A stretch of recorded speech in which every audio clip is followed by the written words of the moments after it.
γίνεται βασιλιάς στη Σπάρτη. Αισόγαμπρος δηλαδή. Λίγο μητριαρχικό. Η Ελένη διαλέγει μόνη της, ο Μενέλαος πηγαίνει στις γυναίκας του το σπίτι, έτσι. Και μάλιστα ο Τινδάρεος λένε ότι όταν ήταν η Ελένη να φύγει για την Τρία, λένε ότι της είπε αέρα στα πανιά σου, πήγαινε. Δηλαδή τόσο ελεύθερη η ωραία Ελένη. Απ' την άλλη μεριά η Πινελόπη, ξαδέρφη, πρώτη ξαδέρφη, την έχει τάξει ο Τινδάρεος, είπαμε ο επίγειος μπαμπάς στον Οδυσσέα, γιατί του είπε το κόλπο, για να μην τσακωθούν οι μυστήρες.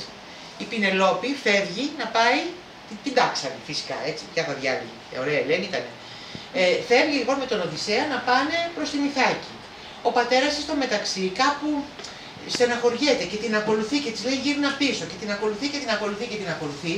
Κάποια στιγμή της λέει Οδυσσέα διάλεξε, επιτέλους τι θα γίνει. Δεν θα έχουμε τον πεθερό να έρχεται από πίσω. Γυρνάει λέει η Πινελόπη, κοιτάει τον πατέρα της μακριά, κατεβάζει το πέπλο, ακολουθεί τον άντρα της και γυρίζει την Πινελόπη που ξέρουμε. Η οποία κι αν είχε ευκαιρίες δηλαδή μέσα στο σπίτι, δεν το συζητάμε, έτσι, τι γινόταν. Η Κλειτεμνίστα είναι στη μέση.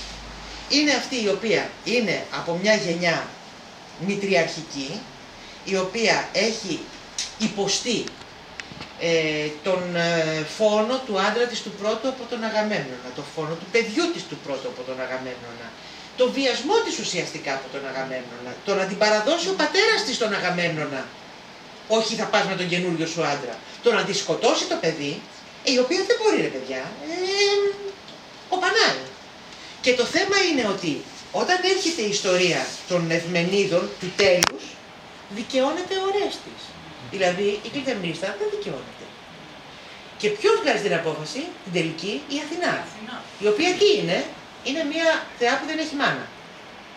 Είχε από το κεφάλι του Δία. Είναι πατριαρχική θεότητα η Αθηνά.